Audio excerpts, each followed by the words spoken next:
Hello hi friends. Hi.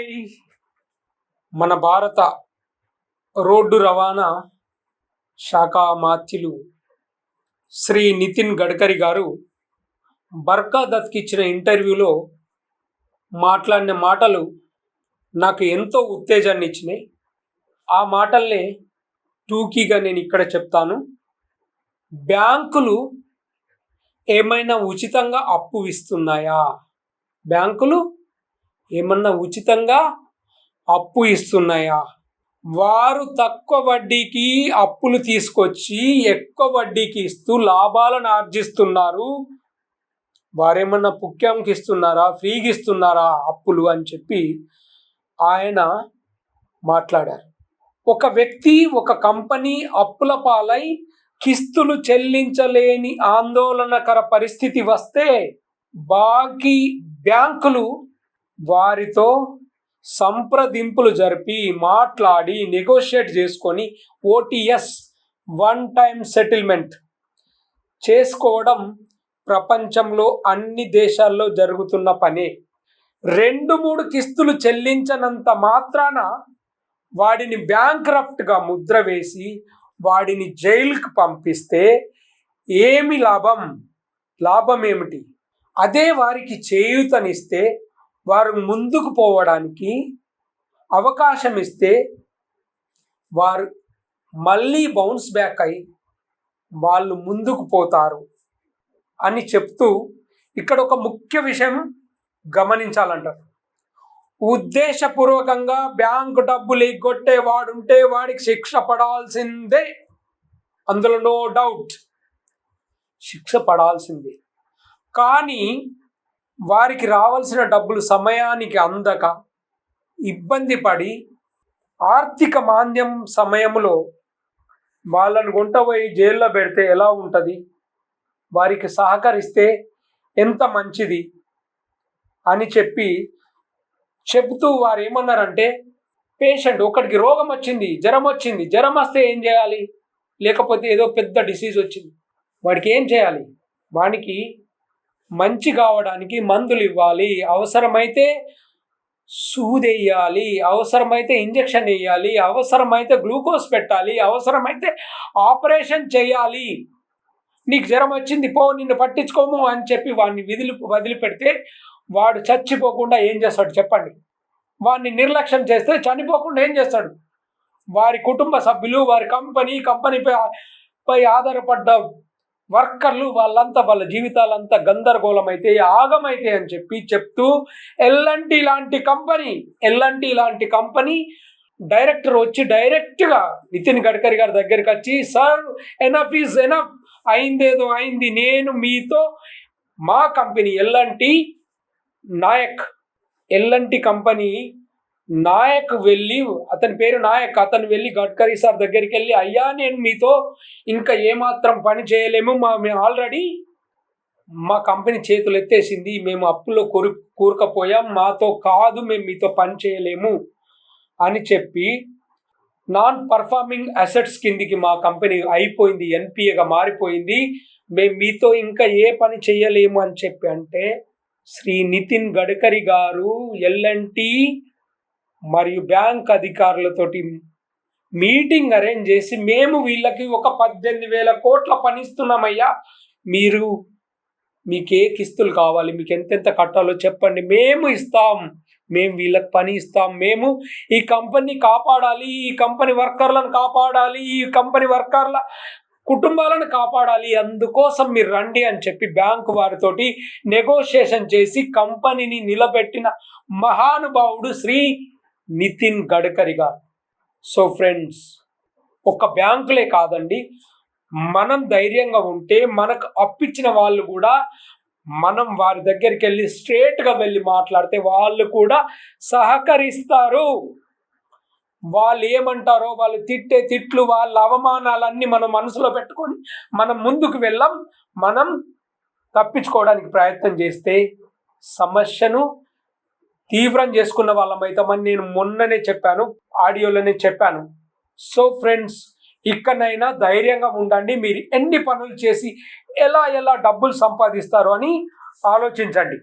ఒక చిన్న ఉదాహరణ చెప్తాను. అంటే మీరు ఎలాంటి వారైనా అయి ఉండొచ్చు. నా కోర్సులో మీరు జాయిన్ అయ్యారు కనుక ఒక సింపుల్ ఎగ్జాంపుల్ చెప్తాను. అంటే అది నా కళ్ళ ముందు నేను చూశాను. మా ఊరి అబ్బాయి ఆటో నడిపేవాడు. తనకు జరిగిన చిన్న సంఘటనల వల్ల, అంటే చిన్న వయసులో తన భార్య చనిపోవడం, ఒక 4 పిల్లలు ఉండడం, ఇలాంటి పరిస్థితుల్లో ఆ అబ్బాయి తెలుసో తెలియకో తను చాలా అప్పుల్లో కూరుకుపోవడం జరిగింది. అబ్బాయి చాలా అప్పుల్లో కూరుకుపోతే ఏం చేయాలి? తనకు ఒక ఆటో ఉంది. ఆ ఆటోతోనే బతకాలి. ఆటోతోనే డబ్బులు సంపాదించాలి. ఆటో ఉంటే ఏం చేయాలి? ఆటో వాళ్ళందరూ అడ్డాలో ఆటో పెట్టుకొని ఉంటారు. ఏదన్నా సవారీ వస్తే, ఏదన్నా గిరాకీ వస్తే వెళ్తారు. కానీ ఈ అబ్బాయి ఎలా అంటే ఎర్లీ మార్నింగ్ 4 గంటలకు కూరగాయలు తీసుకొచ్చేవాడు ఆటోలో. కూరగాయలు తీసుకొచ్చి ఇక్కడ లోకల్ మార్కెట్లో ఇచ్చేవాడు. ఒక్క వర్క్ అయితే స్కూల్ పిల్లలను డ్రాప్ చేసేవాడు. ఒక 2-3 స్కూళ్ళతోటి మాట్లాడుకొని ఒక 2-3 ట్రిప్పులు ఎర్లీ మార్నింగ్, ఈవినింగ్ చేసేవాడు. మధ్యాహ్నం ప్యాసింజర్లను తిప్పేవాడు. సపోజ్ ఎవరైనా గ్యాస్ సిలిండర్ కావాలి, గ్యాస్ బండ కావాలి అంటే వాళ్ళ ఇంటికి తీసుకెళ్ళి కొన్ని డబ్బులు తీసుకునేవాడు. వ్యవసాయ పనికి వ్యవసాయ కూలీలను తీసుకెళ్లేవాడు. ఆసుపత్రుల దగ్గరికి వెళ్ళి, సార్ నా నెంబర్ ఇది, నా మొబైల్ నెంబర్, మీకు ఎప్పుడైనా ఆటో కావాలనుకుంటే, మీ పేషెంట్స్కి ఆటో కావాలనుకుంటే ఒక్క మాట నాకు చెప్పండి, నాకు ఒక్క ఫోన్ చేయండి, మీ దగ్గర వాళ్తానని చెప్పేవాడు. తర్వాత టెంట్ సామాన్లు మోయడం, రియల్ ఎస్టేట్ పనులు చేయడం, ఇలా చేస్తూ ఆ అబ్బాయి ఒక 2 సంవత్సరాల్లో తనకున్న ఛాలెంజెస్, తనకున్న అప్పులన్నిటినీ తీసివేశాడు. అన్నింటినీ చెల్లించి వేశాడు. మీరు చూడండి ఎలా ఉంటారంటే, నార్మల్గా ఆటో వాళ్ళు అడ్డా పైన ఉంటారు. గిరాకీలు ఎదురపోయి ఈ అమ్మ ఒక్కలు వస్తలేరు అని చెప్పి రోడ్డు మీద ఉంటారు. అక్కడ సొల్లు కబుర్లు చెప్పుకుంటూ ఉంటారు. ఇంత అయితేనే వస్తాం, అంత అయితేనే వస్తాం అంటారు. వాని బ్రతుకు అంతే ఉంటుంది. ఎందుకంటే ఇప్పుడు ఒక గొప్ప విషయం వచ్చింది. ఏంటంటే ఫోన్ అనేది ఒకటి వచ్చింది. ఆ ఫోను చేయబట్టి ఎవ్రీవన్ ఈజ్ బిజీ. మంచిగా యూట్యూబ్ చూసుకుంటూ, వీడియోలు చూసుకుంటూ, లేకపోతే ఏదో ఒకటి చూసుకుంటూ టైంపాస్ చేస్తున్నారే తప్ప 4 చోట్లకి వెళ్తే 4 పనులు వస్తాయి, 4 పనులు దొరికితే 4 డబ్బులు వస్తాయి, ఎక్కువ డబ్బు సంపాదించగలుగుతానన్న ఆలోచన చాలా తక్కువ మందికి ఉంటుంది. అదే ఈ అబ్బాయి అలా చేయలేదు. హాస్పిటల్స్కి వెళ్ళాడు, కూరగాయలు తీసుకొచ్చాడు, స్కూళ్ళతో మాట్లాడుకున్నాడు, ప్యాసింజర్లను తిప్పుతున్నాడు, రైతు కూలీలను తీసుకెళ్ళాడు, టెంట్ సామాన్ మోసిండు, టెంట్ వేసిండు. ఇలా ఒక్క పని అని కాదండి, తనతో ఎన్ని పనులైనా చేయడానికి ఐఆమ్ రెడీ అన్నట్టు ఉన్నాడు. అలా ఉండడం వల్ల ఈరోజు తన రియల్ ఎస్టేట్లో లక్షలు సంపాదిస్తున్నాడు. అప్పులన్నీ తీరిపోయినాయి, ఛాలెంజ్లన్నీ తీరిపోయినాయి, పిల్లల్ని మంచి స్కూల్లో చదివిస్తున్నాడు, పిల్లలు మంచిగా చదువుతున్నారు. అంటే చూడండి, నేను ఒక్కటే పని చేస్తాను. నేను ఇక్కడ అడ్డ మీద పెట్టుకుంటా, వచ్చిన కస్టమర్నే వాళ్ళనే తీసుకెళ్తాను. ఒక 4 ట్రిప్పులు అయితే చాలు, 400 వస్తే సరిపోతుంది అన్నట్టు లేదు అతని మెంటాలిటీ. నేను సంపాదించాలి అంటూ నిరంతరం డబ్బు అన్న ఆలోచనలలో పొద్దున ఆర్మూర్ దగ్గర ఉన్న అంకాపూర్కి వెళ్ళి కూరగాయలు తీసుకొచ్చి ఇక్కడ లోకల్ షాపుల్లో ఇచ్చేసి, అమ్మే వాళ్ళకి ఇచ్చేసి తను అట్లా డబ్బులు సంపాదించాలి. ఇలా ఎన్ని మార్గాల్లో డబ్బు సంపాదించాలో అన్ని మార్గాల్లో డబ్బులు సంపాదిస్తూనే ఉన్నాడు.